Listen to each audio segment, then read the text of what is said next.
Koniec mama hotela. Ja sa starám o Ameriku, vy sa konečne prebuďte, prestaňte riešiť nezmyselný Green Deal, gender, migračnú politiku a namiesto toho sa začnite starať o ekonomiku, o ľudí, o obranu Európy a aj odbyrokratizovanie.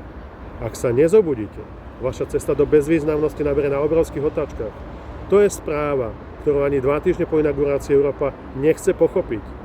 Namiesto toho konáme hystericky, detinsky a pláčeme. Amerika už zrušila dotácie na elektromobily. A reakcia prvej dámy Európy je, my to zachránime tak, že mohutne budeme odteraz ešte viac dotovať.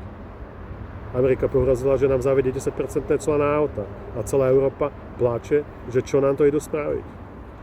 A pritom tie 10% cla má dnes Európa na americké auta. To je smiešné, hlúpe, úbohé a obrovská pýcha nekompetencie.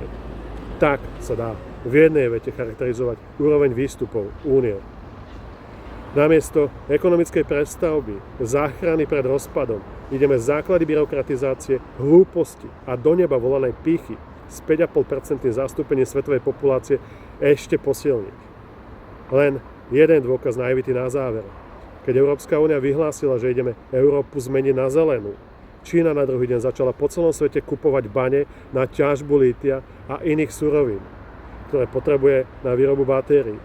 Európa ako aktér tohto šialenstva dnes vlastní len 1% potrebných zdrojov.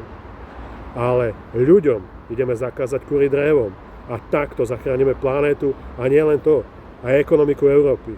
To je myslenie a prístup európskych lídrov. Veľmi smutné. You make me a believer.